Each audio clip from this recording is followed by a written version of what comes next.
Their background is mostly music videos, and I think, which you can comfortably see on your phone. So when you're jumping to a different scale of a movie, you sort of see close-ups are different. You know, they're absolutely necessary in a music video, but they have a whole other meaning in a movie. And watching them adapt to that and figure that out was great. But they knew what they wanted to do. Sort of both had grown up with the movie, had how they wanted to do it, and because they were the appropriate age. And so there was no attempt to try and go back to the way it looked or what it did. And I think Art and Sam played a big part in that. I think they're like creative geniuses, to be honest. They have such incredible ideas, and like to see the way their minds just work so quickly. The moment they said, this movie is like if Janice and Damien got to direct their own high school experience, I was like, oh my God, I'm on board. Art and Sam really talked about the need for the movie to be surprising. And in what ways could it be unexpected, could just literally to surprise the audience who have seen the original movie so many times. And they have some incredible ideas of how to do that and how to shoot it that way. They come from music video, so for the ways for the songs to feel dynamic and exciting. It's been great to see them in their element. Art and Sam are so good. They have so much energy all the time. And I know, like, making a movie is a really stressful thing, especially when you are directing it. But they come in with so much energy every morning, and every like note and every take and every scene, they're always like at a 100, which is really hard. I'm Samantha Jayne. And I'm Arturo Perez. And we're the directors of Mean Girls. Mean Girls.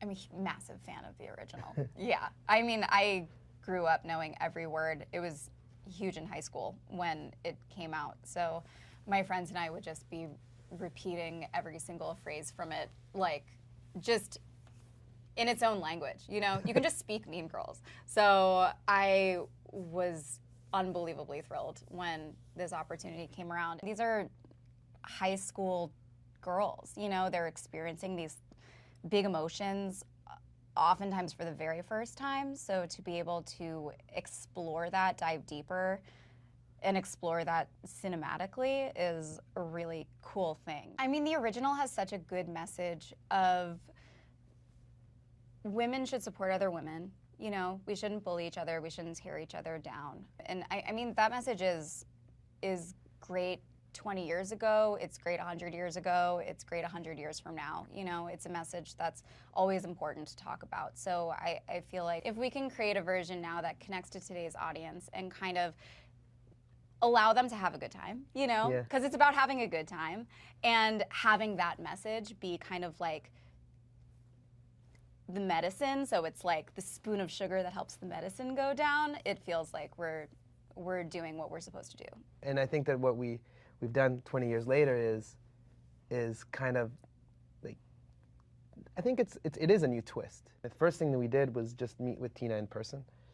And, you know, to collaborate with Tina is a lesson in how someone should collaborate. She takes the best of everybody's ideas with her own and makes something new. The idea could come from anywhere. It doesn't matter who. Mm-hmm. It's like just the best idea wins. And that's infectious, you know, and it really helps like the project. The fact that she's able to be so open and warm and such a great collaborator and open to collaboration when this has been her baby for, you know, over 20 years. Yeah. You know, it was really astounding, and it was really humbling to be able to work with somebody like that. It was really beautiful just to see the cast gel so well together. I mean, this cast is amazing. They became friends, you know? They became true friends, and it was so cool just to see them hanging out. Like, yeah. I kind of there were moments where I would kind of step back out of I'd be like feeling like I was in high school, just hanging out at the table with them, and it was just like they were laughing all the time. Yeah, they were just laughing and joking around, and it was just so natural. For the plastics, we have Renee Rapp as Regina. She is, first of all, a phenomenal fierce, phenomenal talent. I mean, incredible singer. She played Regina on Broadway.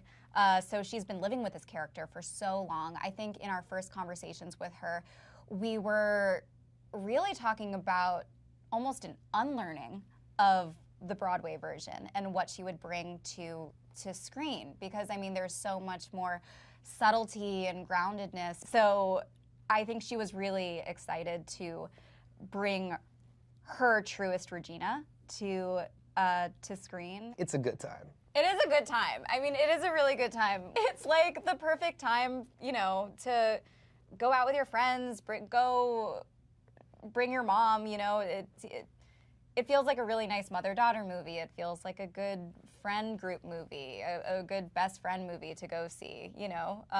Even if you drag your boyfriend, I'm sure he'll enjoy it. We talk about this like immersive world with Katie, but I think in order to fully experience it, like there's no better way than seeing it on the big screen. You know, you feel fully enveloped in the story. You're able to travel through with her. You're able to feel how she feels. And if you're able to just sit with it and just kind of lose yourself in this story, then you'll get the most out of it.